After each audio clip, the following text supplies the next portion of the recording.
All right, in this video we're going to talk about Unit 4, Objective 1, monotonicity of functions. So monotonicity is a big fancy word just to say if a function is increasing or decreasing. So we're going to be talking about increasing and decreasing in this video. So AP is going to ask you to justify if something is increasing or decreasing. And just like our justifications from before, we have a specific thing that we're going to say every single time AP asks us to justify something. So if we are justifying that a function is increasing, we are going to say that f prime of x is greater than 0. So if the derivative is positive, we're increasing. And that should make sense, because if you think about functions from before, I could have drawn a function that looked like this, and I would have asked, is that increasing or decreasing? And you would have said, well, it's increasing. And we know that because it's going up, it has a positive slope. Slope is derivative. Derivative is greater than 0. There's our justification. So, not surprisingly, to justify a function is decreasing, we're going to say f prime of x is less than 0. These are our justifications 100% of the time when we're talking about increasing and decreasing. That's what we need to know. If you want to write it out and say the derivative is positive, you can, but this is what AP is going to be looking for. This is what's on their scoring guidelines. F prime is greater than 0, F prime is less than 0. So, whenever we see the words increasing or decreasing, we need to think about the function's derivative. This is going to be really important when we start talking about particle motion, because they'll ask if something is increasing and it already looks like a derivative, but we're going to have to take another derivative. So we have to think derivative when we see increasing or decreasing. So let's talk about what this is going to look like, generally speaking. So find the interval or intervals on which the function y equals x to the third minus 4x is increasing and decreasing. So if we think quickly and take a rough sketch of what this might look like, we know it's a third degree polynomial. It has a positive leading coefficient, so it's going to look something like this. So we know that we're going to be increasing for a time, then we're going to be decreasing for a time, then we're going to be increasing for a time again. So the thing that we really want to think about when we're talking about increasing and decreasing is, where do I switch? Right? I'm increasing here from negative infinity all the way up to whatever that point is. Then I'm decreasing until whatever that point is. And then I'm increasing again until infinity. So the key is we need to find these points here to find out when we change from increasing to decreasing or decreasing to increasing.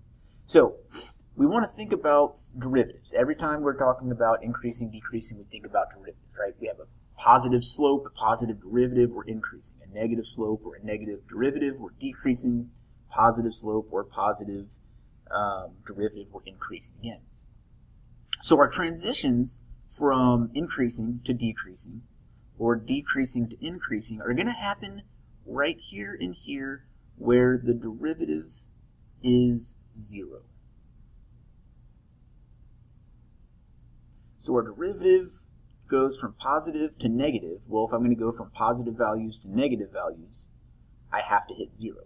So that's the name of the game when we're trying to find these intervals, is we need to find the derivative and find when the derivative is 0. Find when the slope of our function is 0. That's going to tell us when we're going to change from positive to negative. So we want to take our derivative first. So our derivative is going to be 3x squared minus 4. We want that to equal 0. We want to find when our derivative is 0. So solving that, we get x squared equals 4/3. So x is going to be 2 over radical 3. I'm sorry, not 2 over radical 3, but plus or minus. Right? Took a square root, we have to have plus or minus. So plus or minus 2 over radical 3. Now, this is just a rough sketch. We don't know if that's actually what this looks like, because sometimes a third degree might look like this, and it's increasing forever. So we don't know if it's drastic like this. We might think it's going to be, because this has 2 points where I changed from increasing to decreasing. We found 2 points here, but it might not be. So we need to make sure And how we're going to make sure is we're going to think about a number line. So this number line is going to represent f prime of x, or I guess in this case I should have called it y prime, since that's what we called it. But we're talking about the derivative. We're trying to figure out values of our derivative. We know that at negative 2 over radical 3 and at positive 2 over radical 3, we know the derivative is 0. Right? We found that up here. We know the derivative is 0. So we know that we kind of have a horizontal tangent line. But again, we could have a horizontal tangent line and still increase forever. So we have to figure out what's going on in between these.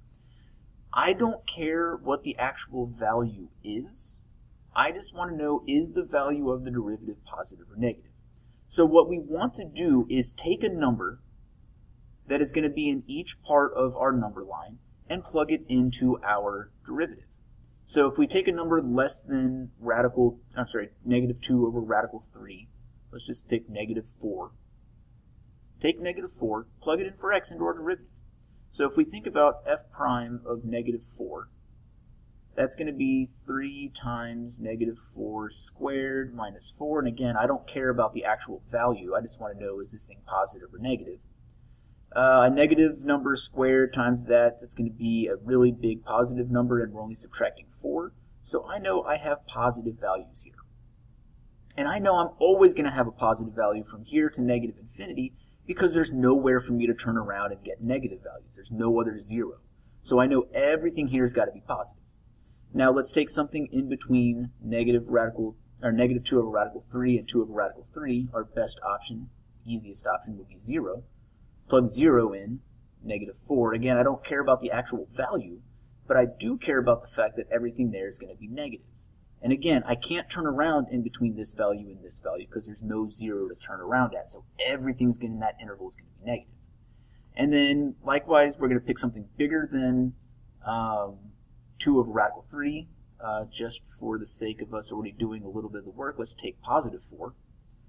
We're going to get the same value, right? Negative 4 squared and positive 4 squared are going to give us the same thing, so we're going to get positive values here.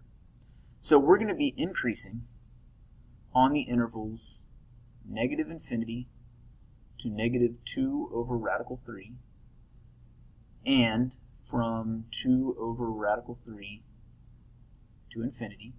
And the reason would be because f prime of x is greater than 0 on those intervals.